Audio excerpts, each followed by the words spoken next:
Okay, so welcome everybody to today's Centre for Research in Communication and Culture seminar series.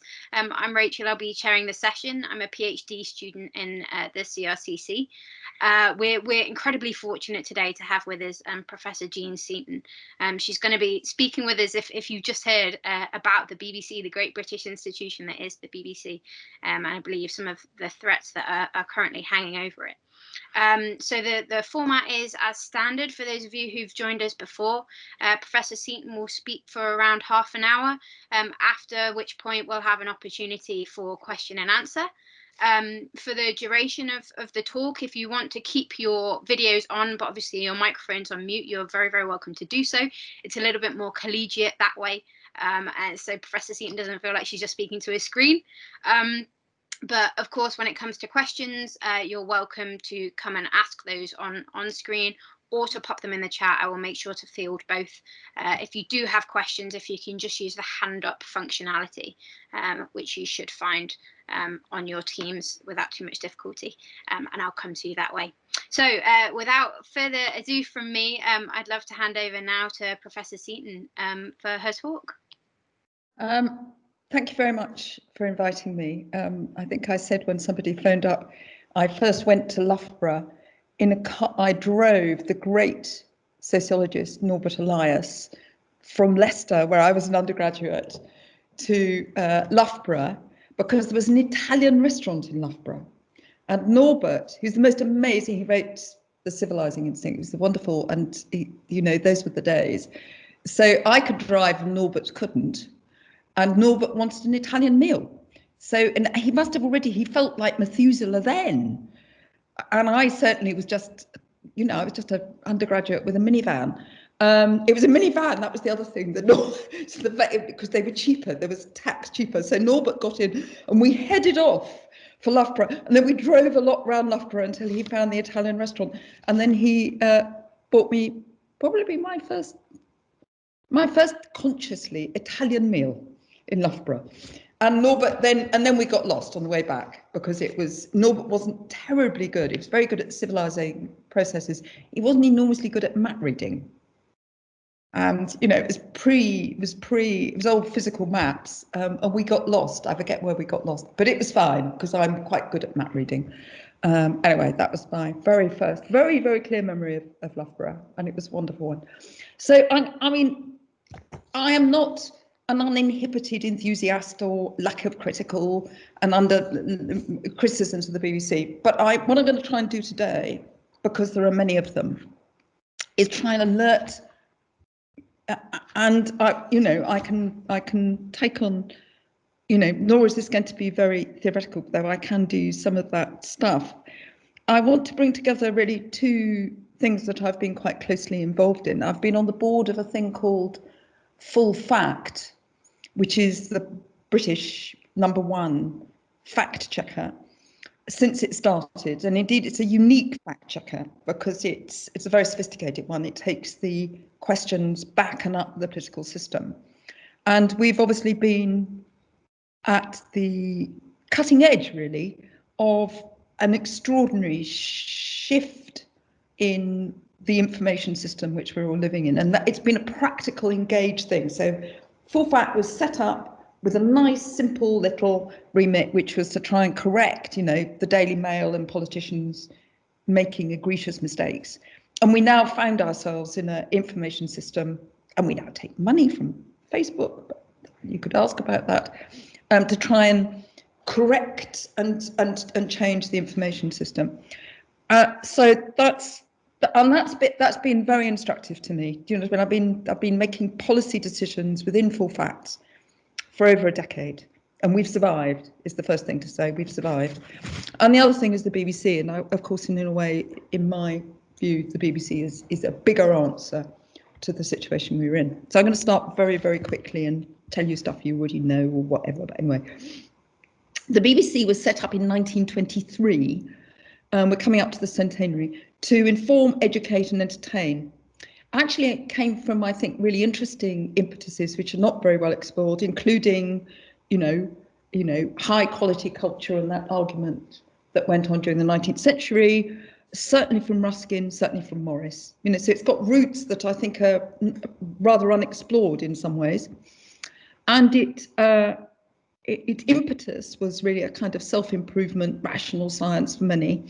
But it was really set up at the dawn of a spectacular new way of communicating because of a genuinely panicked anxiety that the final tranche of enfranchised voters, who were women under the age of 30, might vote, as all voters might vote, not according to their material interests or ideals, but because of the new means of broadcasting would be so invasive and so persuasive that their views would be bent and bought behind their backs by big business in the commercial interests of big business, that their views would be falsely informed by foreign or domestic ideologues, and that they might be influenced by propaganda. There was a small Russian broadcasting station that opened in Peckham just before the BBC opened. It was three guys. They gave away the Russian state codes. So all of the West was able to break their way into Russian revolutionary communication from the start because the three guys in Peckham had given it away. But I mean, you know, Peckham loom large in the political consciousness, but it's a really interesting thing. And thirdly, that because of the role of the press in World War I, and because of a basically large establishment hostility to the way in which the press had performed, as well as a popular hostility, that distrusting government and the media would overwhelm and become cynical.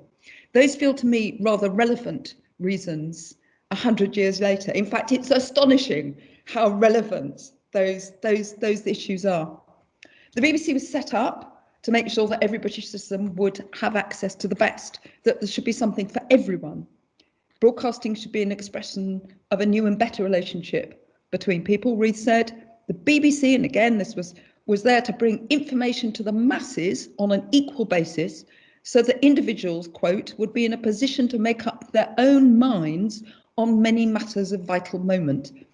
It was to make people's lives richer, their choices more intelligent and informed, and to make society function more equally and better. The BBC's also always been there for daftness and fun and distraction when things are getting worrying, for glamour, just pleasure. You know, I think we as media theorists are rather low on pleasure, and we're also, I think, not very good at analysing humour and fun, which was present in the BBC right from the beginning, even though Reith was a solemn gid. So that universality embodied in the licence fee is the pillar on which the BBC has been developed and depends. And that universality is very important because that, however politically, I'm sure you're going to have questions about how politically pressured the BBC is, and in a way this whole paper is about it is, but actually it's also got fantastic, robust ways of answering back. But the universality, and I want to come back to that, is the pillar on which, constitutionally, the variety of services and political independence is based. So universality, which is under huge threat, is really important and has to be reimagined. I want to ask you to put aside the usual engrossing and perpetual argument about how the BBC delivers.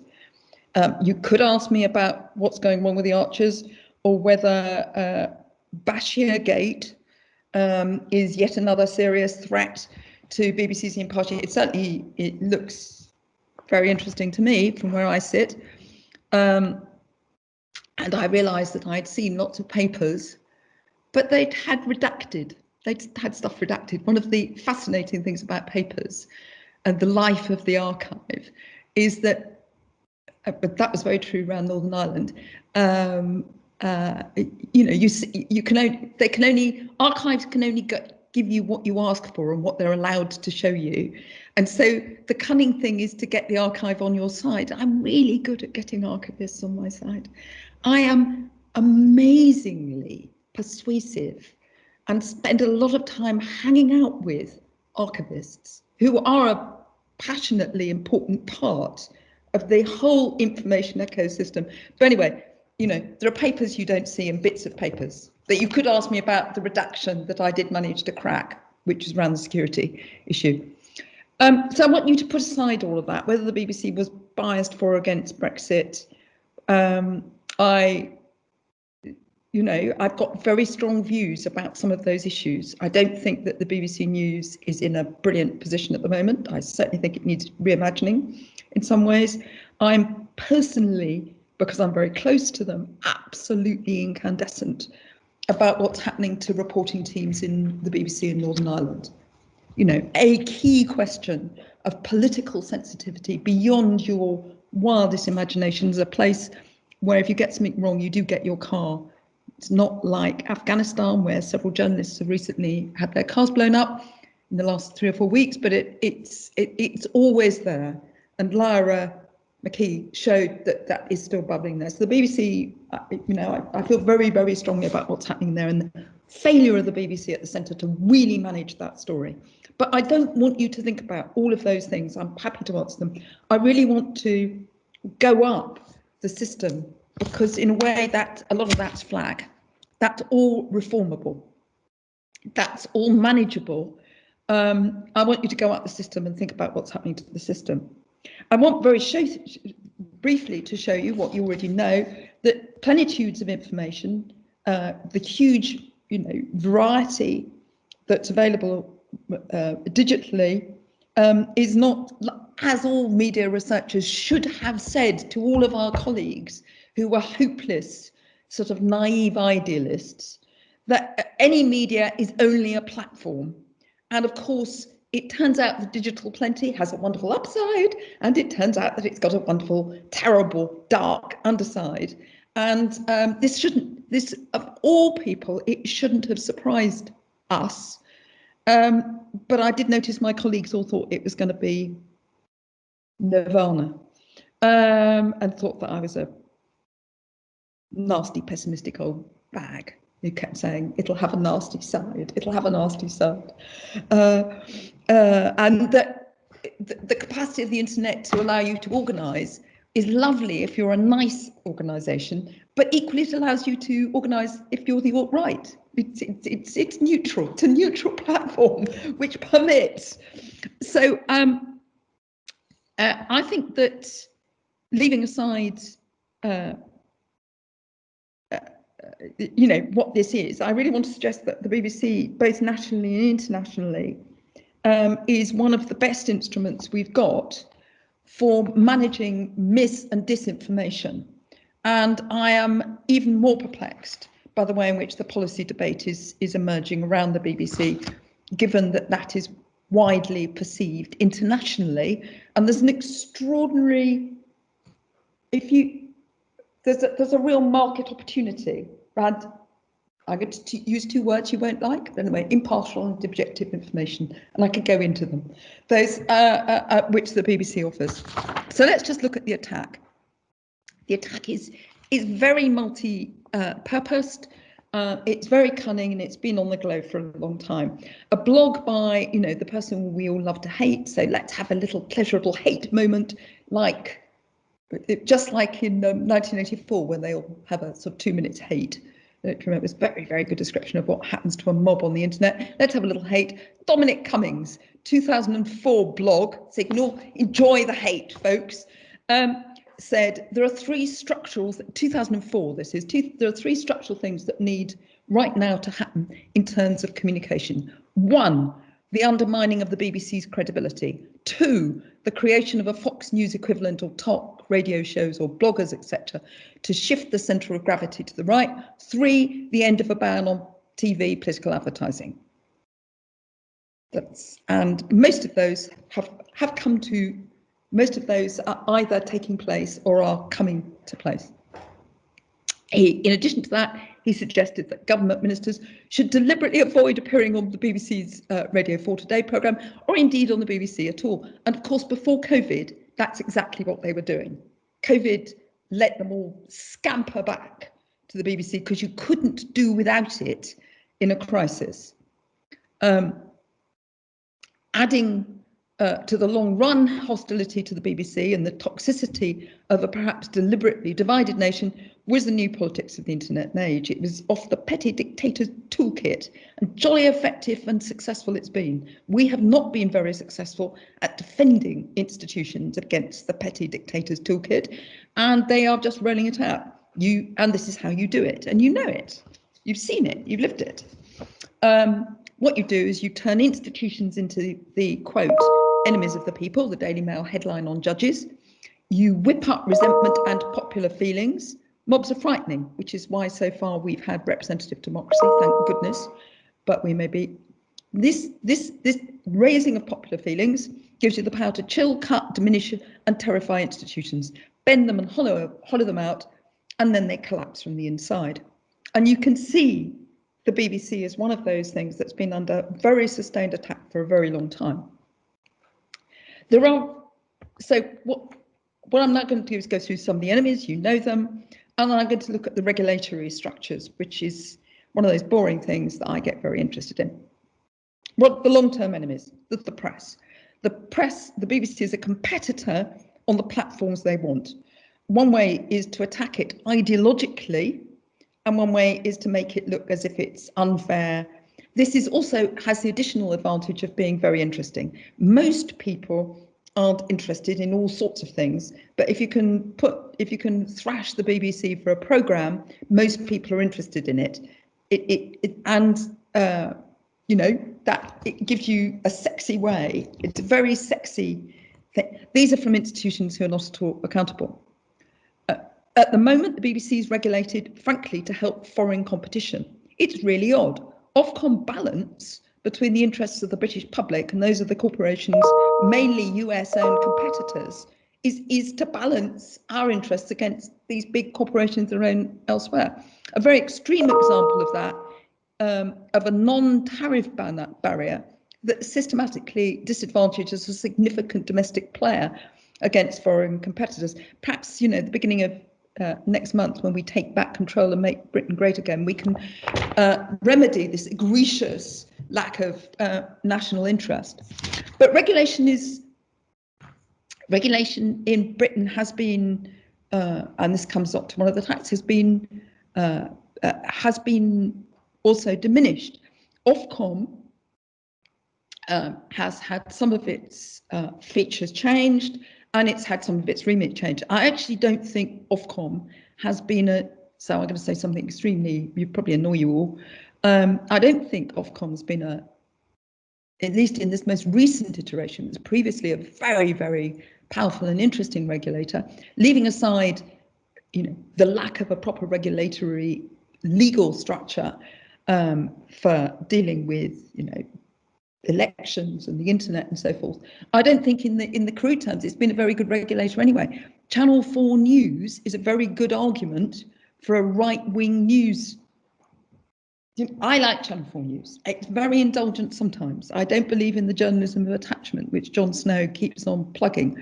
But, you know, so I don't think Ofcom has regulated in the long-term interests of this system really astutely, or not as astutely as I would. I love Channel 4 News. That's the trouble.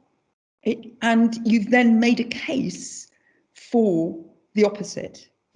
And if you know, we're about to get, you know, Murdoch TB. Of course, regulation in Britain for public service values has made all of the difference. The difference between Fox in America and Sky here has been regulatory. Same company, same ownership. You may or may not be as concerned as I was that when in that glorious moment Fox News came out for Trump, I thought, well, there you are, that's Murdoch being bigger than Trump.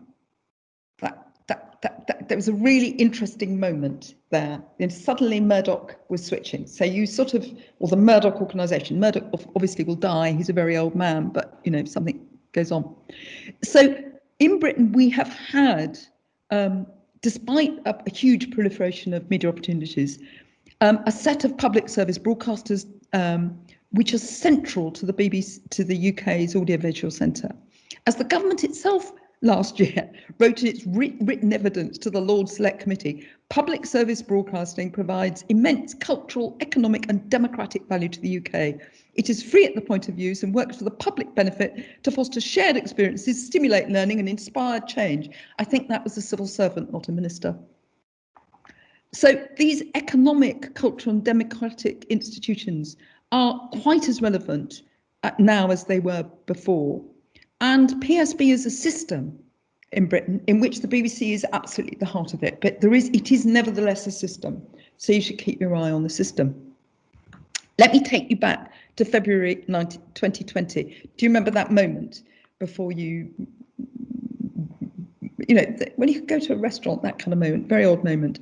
The government, safe in its majority, had literally declared war on the BBC. It had launched an entirely bogus public consultation on the decriminalisation of the licence fee. My understanding is that the answer they got back wasn't the one they wanted, so they're shelving it. But if you look at the questions, again, half of them were written by civil servants and are not completely stupid. Half of them were written by a spad who's sort of 18 and hates the BBC. And the whole thing is specious. I mean, very, very few people, extremely minute number of people go to prison for not paying the licence fee. And the only ones that do go to prison for paying the licence fee have many other debts and have demonstrated their ability to pay them. I mean, this is an entirely fabricated thing, but it's part of the strategy. You raise the strategy.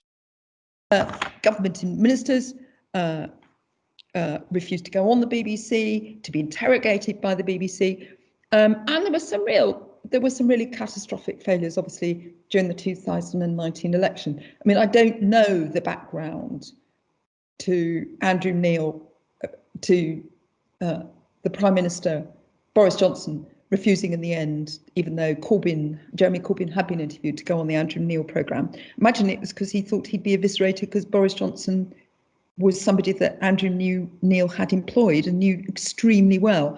But it was a real damage. It was a really damaging moment, I think. So lots of things go on like that.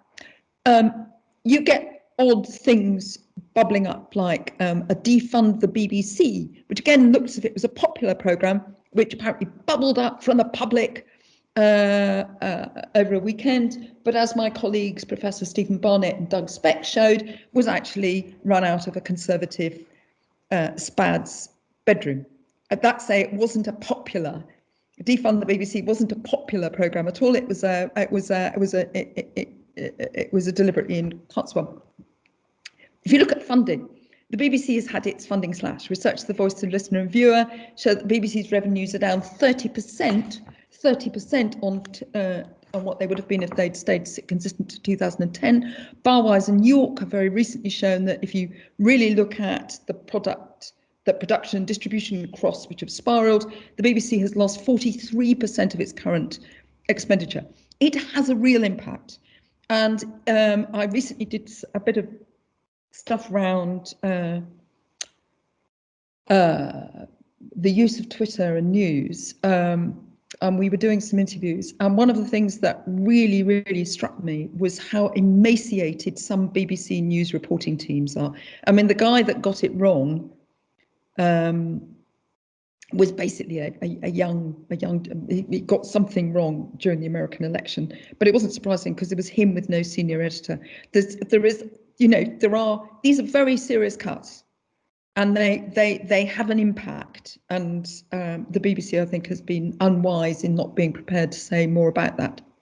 You can take the Seaton licence fee in pints of beer measure, which is my favourite measure, which I produced for a Radio 4 programme in the summer.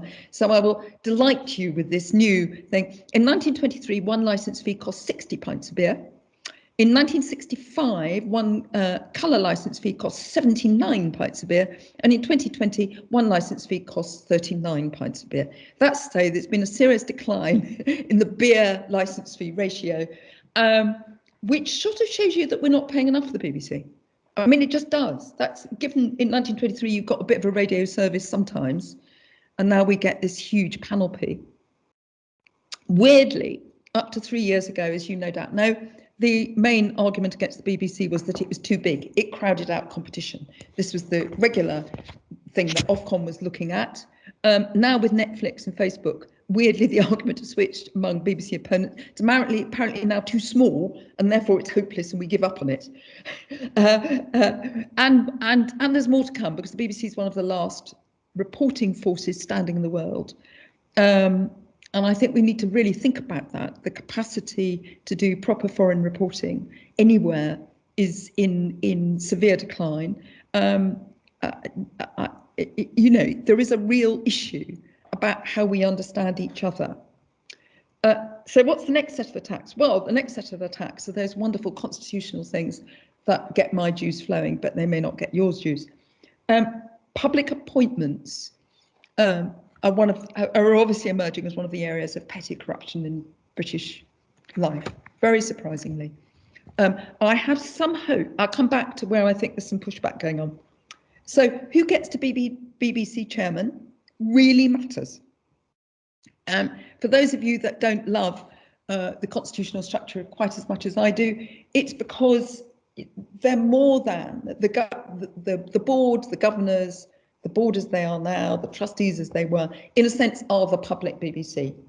And the chairman is there, as they are in any big organisation, but in a much more conflicted place, to, as it were, do lots of political negotiation behind the scenes.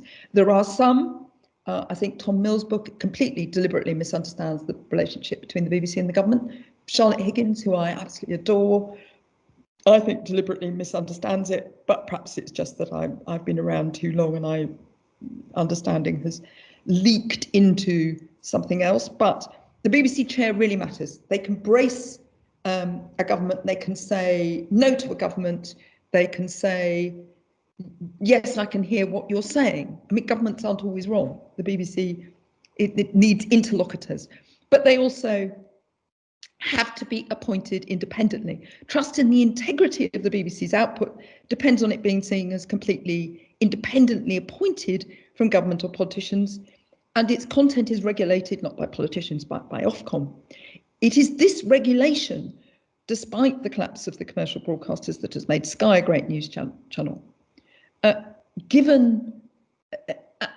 And the process is a really interesting one, and this is where you might disagree with me. The process of appointing public appointments in Britain, the BBC chair's process has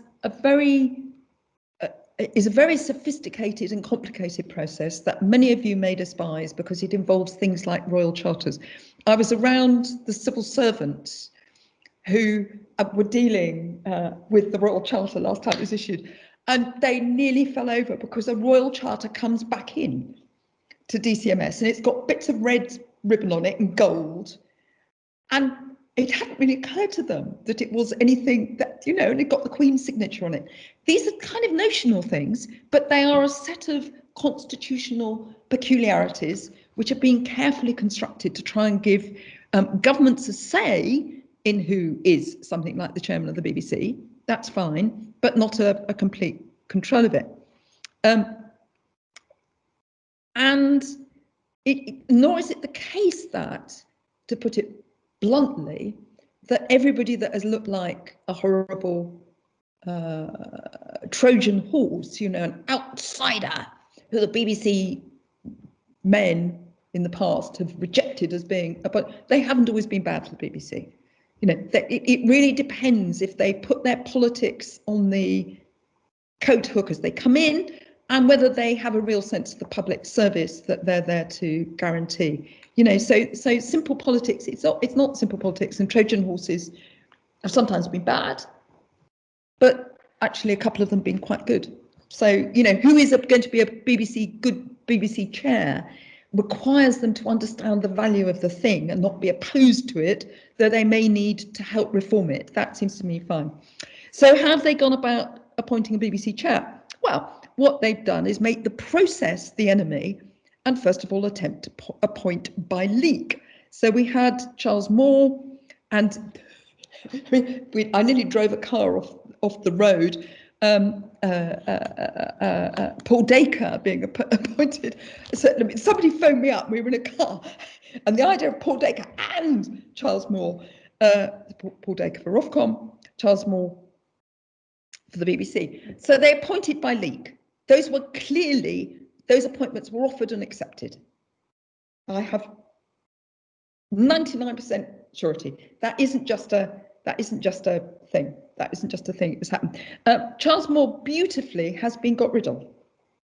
It suddenly looked a little more uncomfortable, and a very nice Labour MP, the MP for West Wales on the DCMS committee, just read out what Charles Moore had written in the past, and this turned out to be a constitutional killer. So it was just a very nice little bit, but people were talking to Charles Moore and say, you'd hate it, be hard, nasty. Other people saying there are other very nice public jobs you might like more. So various pressures were applied, and it worked.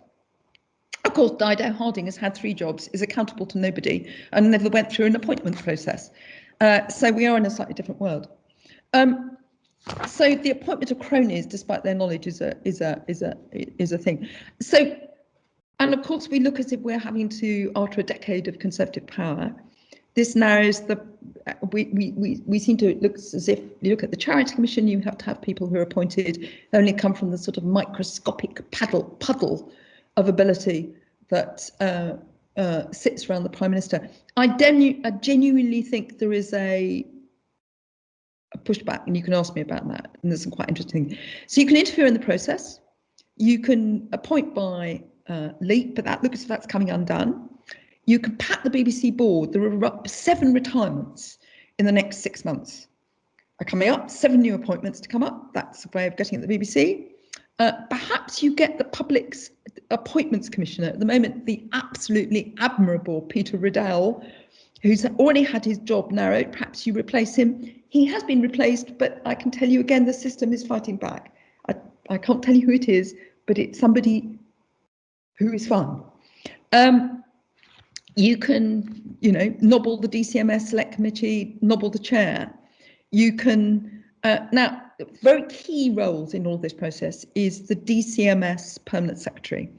We've had in DCMS, which I think is a very strange department, it's a bit like giving, the Football League, the international, it's like giving the Olympics to sort of, Harrow Athletics to run in one way, but it's grown. We've had a series of very able women permanent secretaries.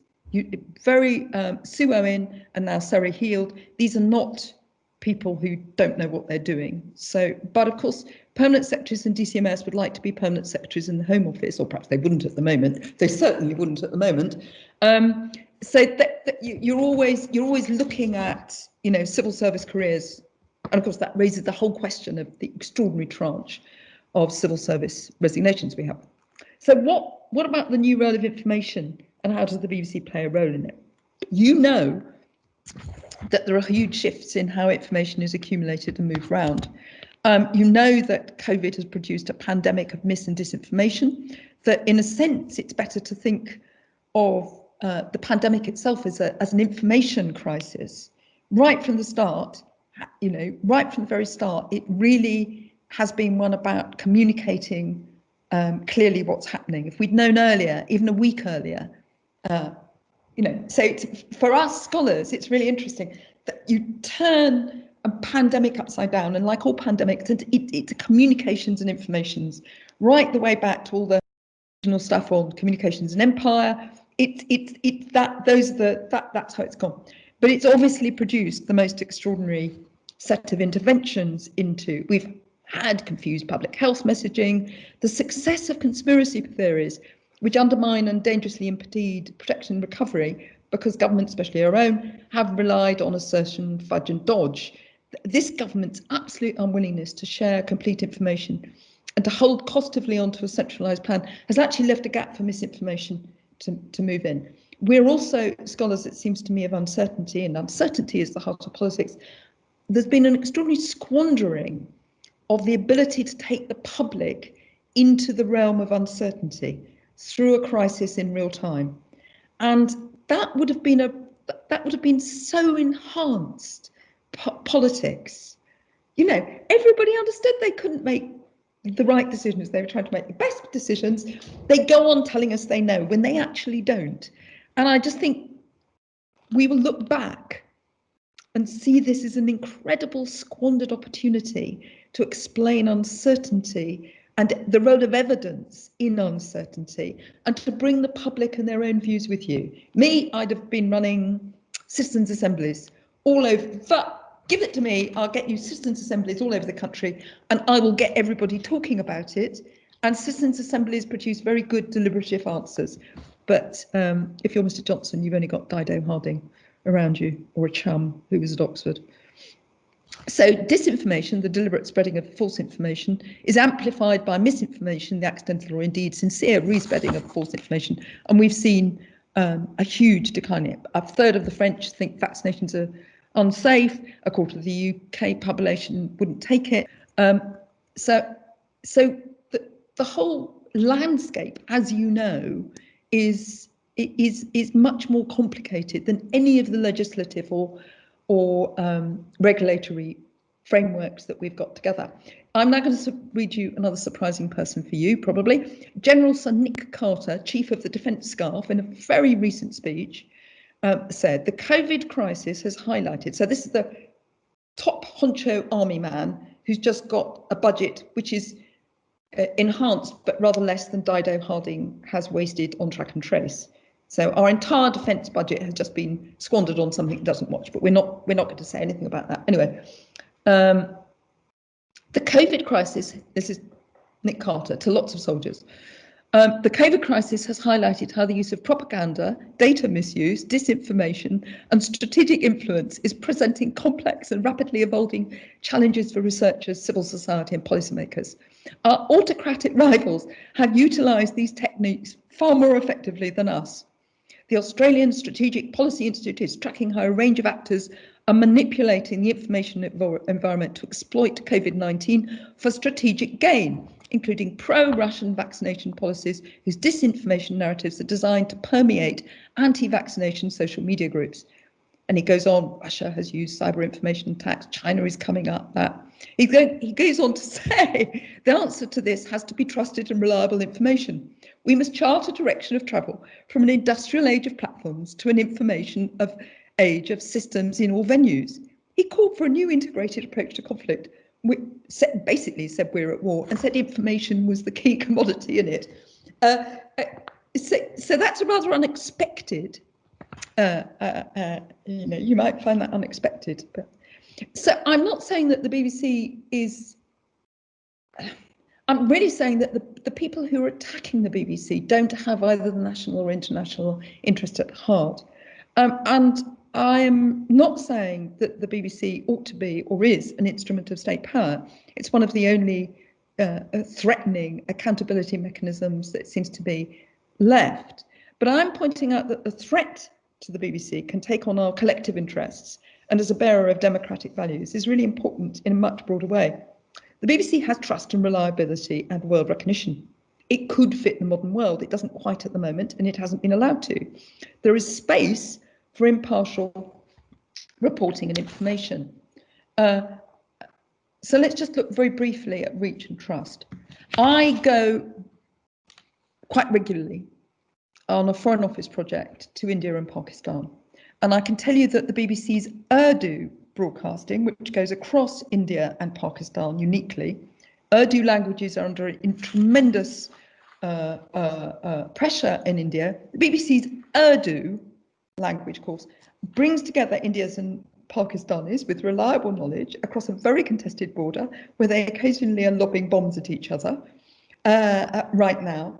It brings together a language minority, which is the source of the great poetic tradition in that end of South Asia, but which is being deliberately eradicated in the Indian sphere. And the BBC brings them together. And if you bring Indian MPs to the BBC, they say, why are you broadcasting in Urdu? And the BBC says, well, that's because 14 million people listen to us in Urdu. And if you bring Pakistani MPs, they say, why are you broadcasting us when Indians can listen? And they say, we've got 14 million. That's say the BBC's international reach, despite all the cuts, is an extraordinary international thing. During the BBC attracts a mind-boggling 468 million people per week. It's trusted a very long way beyond any local media. During the American election, 40% of Americans turned to the BBC once. This is an extraordinary international, there is literally no other international player. However, the BBC is facing extremely well-funded Chinese and Russian broadcasting situations, broadcasters, very, very well-funded. Let me get, I've got the budget details here. Well, I can't, but you know, and the World Service, by the way, is still financed, I think probably incorrectly, as it were. 75% comes from the licence fee, 25% comes from the Foreign Office.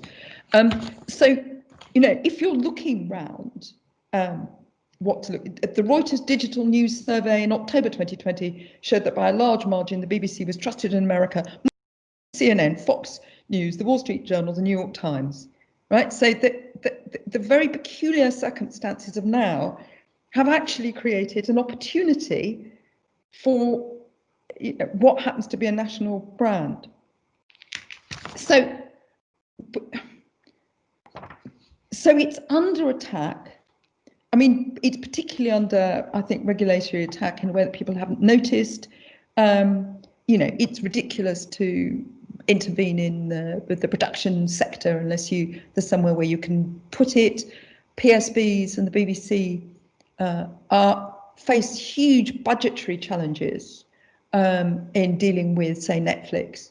All of the stuff we as media scholars have ever written about, and all of the empirical evidence about your local broadcast, right the way up from the rather granular stuff on children to the much bigger stuff on news values, even now, having local stories, having stuff that tells you about your stories, having drama that poisonings that told you about your circumstances are part of making democracy feel secure and safe.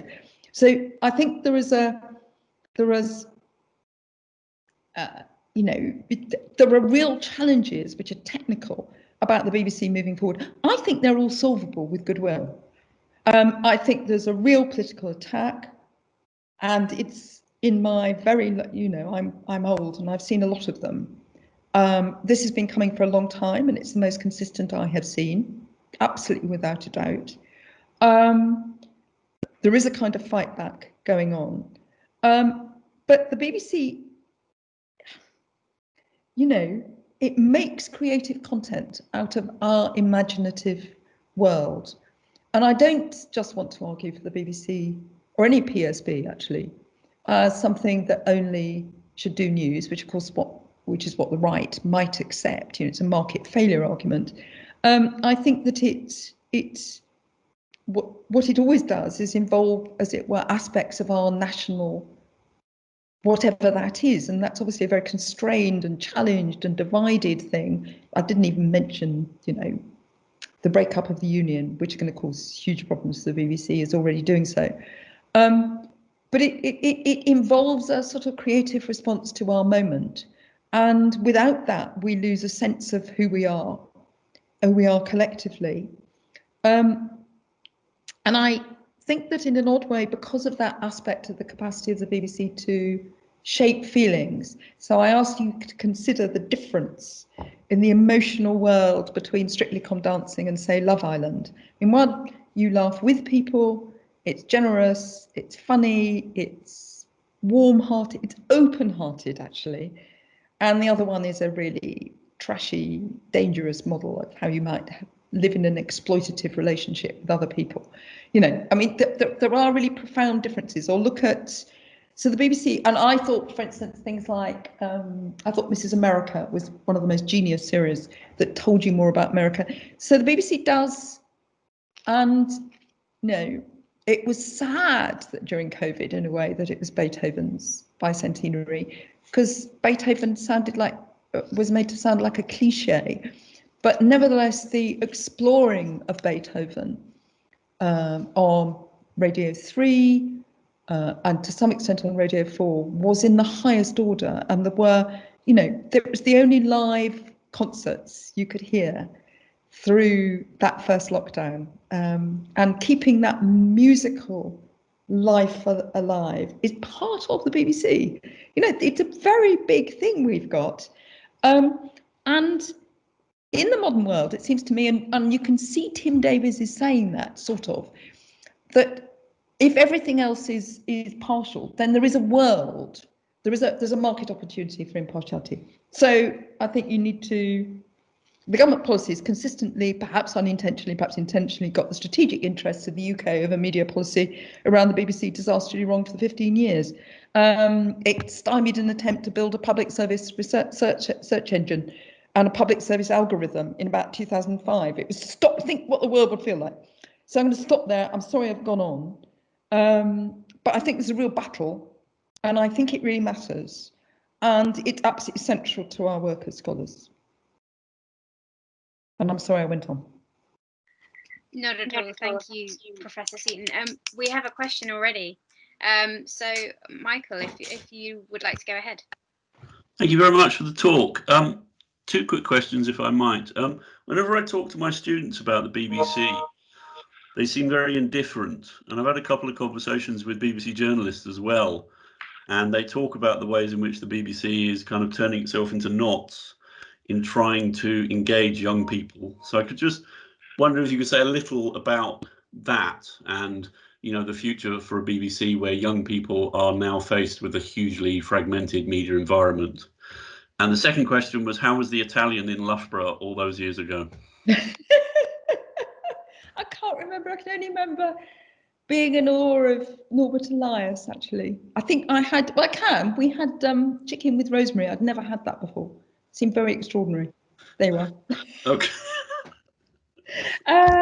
Norbert was, I felt very honoured. So the under 30, well, 80% of under 35s consume bits of BBC for more than 14 hours a week, but they sometimes don't know it. Let me go through the problems. I think there's a real problem, and the BBC may be able to sort it, but like all problems, you have to identify it to sort it. If you are young, you live in a swirling world of opinions. So when we did this this stuff on Twitter, and you asked young BBC employees what they thought balance meant, they thought it meant balance between opinions. I mean, no, it doesn't. But impartiality is about going out and finding evidence. I think there's a really interesting thing about the individualization of morality. In the old days, you used to go to work for the BBC and you put your personal views outside, and the deal was they employed you, and then you sat around a senior editor and you just picked up, in a way, what it meant. Now people are very attached to I think they're more attached to what they regard as a personal value system. And I think there's a real job both within the BBC, but it's only emblematic of the larger job. It's a really interesting job of how you make people see that, and there's particular problems. There are problems that start in human rights injustices and then turn into campaigns. So Black Lives Matter is a human rights issue, and it starts as a human rights issue, but it turns into a set of political campaigns. And young people and BBC journalists have a tricky job because they think that because they believe in the human rights, they believe in the campaigns, and they may do, but of course they have a duty to report the campaigns. Do you see what I mean? I mean, Extinction Rebellion, I think, is something that really, in a way, could it have been held to a better path if it had been reported more fully? So that's my first problem. Secondly, the absolutely key issue around young people is regulatory. It's that you maintain, and I'm not an information engineer. That's why, but I think Tim Davie has an answer. You obviously have to follow people. The BBC has always worked, PSB has always worked, if they've been allowed to be beside people where they now are. So it has to be unleashed to get beside people where they are now, and that's a regulatory issue. Thirdly, they are, I mean, I wrote a profile of Tim Davie. It was one of those wonderful moments when basically if I'd have phoned up God, he'd have said, yes, I'm very happy to give you a quote, particularly if it's on the record. But I did get a sense that, you know, that the BBC is sort of anguishing around that. And I think, and it's employing, you know, David's made very, very ambitious. You have to remember the other thing about the BBC is it does things. It's still got enough heft. It builds things, it does things, it goes places, it employs people, it has real sort of heft. This really matters. So it's employing a whole load of new young reporters to do new things, whether that's, you know, but I think so I understand what you're saying. They probably don't understand how much they're getting from the BBC. Some of it doesn't matter that. The regulation has to be to allow the BBC to go where they are. The BBC is doing all sorts of things inside. It may be going too far. And there's a sort of a philosophical issue around a generation's attitude towards moral and political issues, which I think has to be unpicked, which is difficult. That's too long an answer, but no, it's a great answer. Thank you very much. Fantastic, thank you. We also have a question from Richard. Hi, thanks. That was a really, really interesting and engaging talk. While I'm also a Radio 3 listener and I really enjoyed the Beethoven programming, my question is a little from a slightly different perspective. And I was wondering why, in general, ethnic minority audiences should be concerned about any of these possible attacks on the BBC. You've got a situation where when somebody like Naga Chetty wants to talk about her attitudes to racism on the BBC, she gets almost hung out to dry. You've got the BBC Radio 1 Extra displacing the kind of people who would run our radio stations and catering like a really rich, vibrant music economy being suppressed, and 1 Extra coming up and bringing back Black culture into the BBC, but then putting it on digital when nobody really wants to buy digital radio. A massive ethnicity pay gap and the understaffing of ethnic minority employees in general in the BBC, but you know, they might be there in the World Service, but we don't have to pay them the same as what we pay somebody else doing the equivalent work in another part of the organisation, and the marginalisation of Black and Asian Britons on screen. Like, actually, for all of the good that the BBC might do generally, why should I or other ethnic minority audiences care? And I say that even as a BBC Radio 3 listener.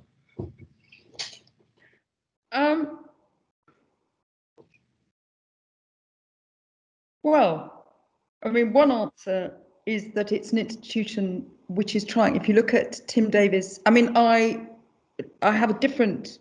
So if you take on the World Service employment of locals at local cost, which is only what the Foreign Office does. I mean, I think there's a sort of quite interesting institutional issue there, though it does. I mean, my observation of World Service careers is that it's not a bad ladder. I mean, so World Service careers, it's not a bad ladder. So if you look at the people in the China service who are still under huge pressure, I mean, it's really difficult being part of the BBC's China.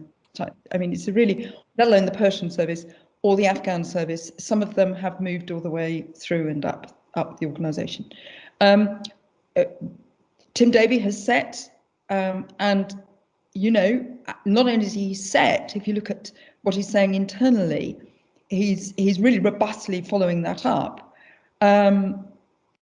Very ambitious, but also very fiercely. I mean, he's saying something really interesting. You know, I'm going to, you know, employment targets. And I have no doubt that the BBC will meet those. So that's another reason. Thirdly, the music. I completely agree with music. I mean, Tim Davie was the person that hung Radio 6 out to dry, and then the audience rose up and it was saved.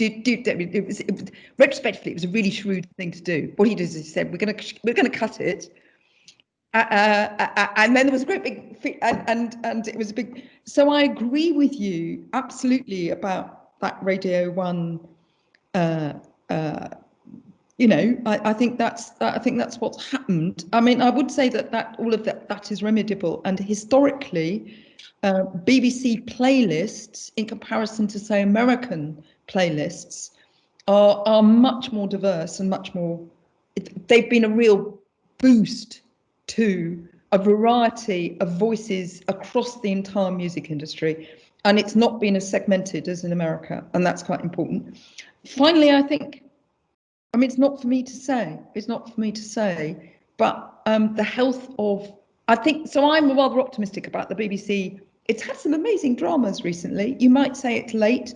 A number of people did PhDs under me a long time ago who were looking at ethnic broadcasting in the 50s and 60s. There was much more of it than, you know, mention God's name and then than Stuart Hall was ever prepared to recognise. And quite a lot of it was done by women, is the truth of it. So I think there is a historic case, but of course the BBC is only an institution within Britain. I think it's, and I'd go back to, you know, it's an inclusive organisation. It may not do it perfectly. It's trying. I think it's set. Tim Davies is a real difference. He's very comfortable in his skin. Actually, he's a new generation of people. He's comfortable. He's not. You know, I think you would lose everything and gain nothing if the BBC went. And I go back to that point I made. You may not like what the BBC is doing now, so get them to do something else, because it's a really effective instrument in our cultural sphere. And it's got values of inclusivity really in its heart and wants to deliver on them. And there are very few other institutions, you know, the museum sector wants to do that. Everybody's struggling. So I don't know if that's an indelicate answer. Yeah, I just wondered, like, how you can, on the one hand, like, say that the BBC has these values of inclusivity and diversity, but then, you know, the track record, I can't remember how long ago is that Greg Dyke said that the organisation was hideously white, and that was a little while ago. I think you ought to look at the employment statistics and look at the young people that are getting the whole new raft of apprenticeships. I mean, I'm not here to defend, you know, I'm not a BBC bureaucrat, and we've all failed, and he's saying that, but and he's very precisely, what I said was, in comparison to Greg Dyke, who said that, but who couldn't organise a piss up in a brewery, and was good at football, and in my sight was just appalling to middle-aged women. I mean, you know, everybody has he was a man of his generation. Davey has put in place a number of mechanisms, and they're very plausible mechanisms about delivering those ambitions. He's particularly, I think, round, I mean, let me just take another example, which is disabled. I mean, the BBC is an incredible disabled employer and has been for a very long time. That's something you can build something on, you know, but he's saying we need to do it more broadly. I mean, the woman who produces In Our Time for Melvyn Bragg has had Parkinson's and has got worse and worse and worse and worse and worse. She still produces it absolutely brilliantly, and they've just supported her. So the disability is, I'm not saying you're wrong. I'm saying unless that these are really powerful arguments for why anybody that lives in this polity should go on with it. Yeah. All right. Thank you. Thank you.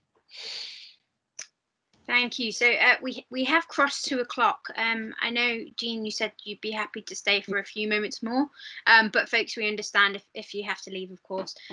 I quickly wanted to just note there was a question in the chat from someone who's had to leave, but they said they would have liked to ask about the BBC's international reputation in relation to its coverage during the invasion of Iraq.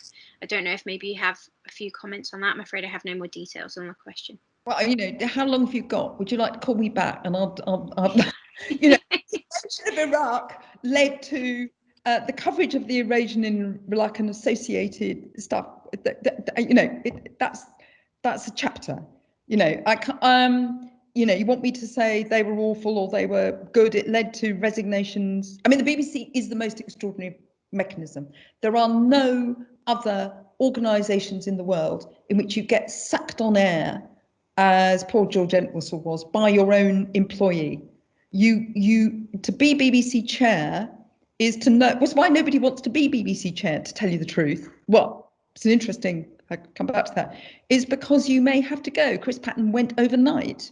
You know, Gavin Davis and Greg Dyke both went. There are very few organisations that chop the head off people who've quite often not committed any mortal sin, absolutely ruthlessly. And that's one of the things. I mean, you know, who is the head of the NHS? Simon Seaton. Who's the chair of NHS England? Who's just she's lost 2 CEOs, and you don't know the name of her chair. She hasn't resigned.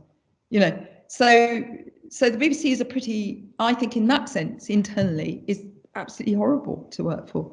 It'll toss you off the back, make you have a nervous breakdown, and do it in pursuit of values really fiercely. So, but Iraq's a whole thing. Maybe then if the person who asked the question is watching the recording, the thing to do is drop Professor Seaton an email for that chapter of an answer. So we have one last question I see from Dom, and then we'll wrap up there. But Dom, if you want to go ahead. Thanks very much, and thanks for the talk. It was really interesting, wide-ranging perspective, especially about archives and just reflecting on that and the significance and importance of those people as gatekeepers. I would absolutely concur with what you said. The question was about, and you mentioned Tim Davies' experience with BBC Six, and of course that was, I think, a paper drawn up by John Tate, which wanted to basically reduce significantly the BBC in many distinctive areas, including BBC Six, which I'm listen to every day, and it's got millions of loyal followers. And one of the things about the BBC, I mean, we talk about it in institutional terms, and a lot of it's been around the sort of news and current affairs. Is understandable because that's where a lot of the people who've emerged to be DG have come from. But of course, really significantly in terms of the influence and the prestige of the BBC is about experiences, things like the BBC Six service, yep, or One Extra, or the Asian service, which survived also in that attempted cull. You've also got the 4 Extra, and people are very, very passionate supporters of these institutions, even if they don't necessarily follow much about the political coverage which they get elsewhere. But the thing is, a lot of the SW1 kind of analysis seems to be very much cringing around what does the Daily Mail think, and you see this in the way in which the Today programme fetishizes print media, and then the News 24 does in the evening when they have the paper sort and all that sort of thing. But yet the BBC has a network of journalists outside of the capital, up and down the regions and indeed the nations. And you mentioned Northern Ireland, absolutely. When I was trying to tune into what was going on Northern Ireland politically, and I went to Radio Foyle, and you get really granular detail. And it seems to me the organisation, especially when local journalism is in crisis, has this fantastic network of, I mean, I use the word provincial in a good way, provincial network of institutional support there, which it doesn't seem to draw on as one of the most passionate things that it could bring to the table in terms of defending it as an organisation.